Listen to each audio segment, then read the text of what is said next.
அந்த கொடியை எவன கூட்டத்தில் இவங்க ஆளுங்களே வச்சு காட்டுறாங்க. பாத்தீங்களா பறக்குது பாத்தீங்களா கொடின்னு ஒரு குதுகாலிக்கிற மனநிலை இருக்குல்ல. செல்வராஜ் சொல்றாரு, இதுக்கு அதிமுக தொண்டை எப்படி இன்னொரு கட்சி தொண்டை கொடியை தொடுவான் அப்படின்னு கேக்குறாரு.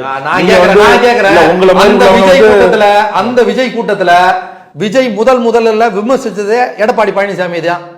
கொஞ்சம் கூட வெக்கமான சூடு சுரணம் இல்லாம நீங்க எப்படி சார் அவர் கூட்டணி கூப்பிடுவீங்க? அந்த கொடி பறக்குதுன்னு சொன்னது யாரு? செல்வராஜா? எடப்பாடி பழனிசாமி. அந்த கொடி பறக்குதா, வந்துட்டாங்களா, தெரிஞ்சிருச்சா ஜோதி, இதெல்லாம் சொன்னது யாரு? எடப்பாடி பழனிசாமி. அந்த கூட்டத்துல, கரூர் கூட்டத்துல முதல்ல விமர்சிக்கப்பட்டது, அந்த மேடையில ஏறினவுடனே அவர் விமர்சிச்சதே எடப்பாடி பழனிசாமி தான். வெக்கம் இல்ல? கொஞ்சம் கூட வெக்கமே இல்லாம கூட்டணிக்கு கூப்பிடுறீங்க. அவங்களா வராங்கிறாரு. எங்க வராங்க? கூட்டணி கொடியை பார்த்து, அந்த கொடியை பார்த்து குதுகாலிச்சது யாரு? அதோ பறக்குதா, கொடி பறக்குதா, தெரியுதா? பிள்ளையார் சொல்லி போட்டாச்சா? என்ன இது வெக்கமா இல்ல?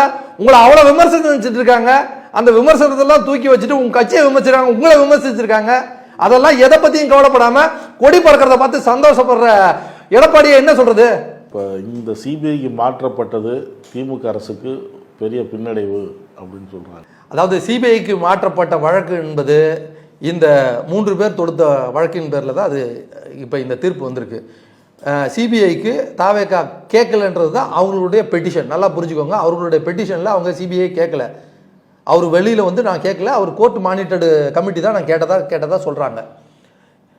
இவர்களுக்கு முன்னுக்கும் பின்முறலாக வக்கீல்களை கூட எப்படி வைக்கணும்னு தெரியல.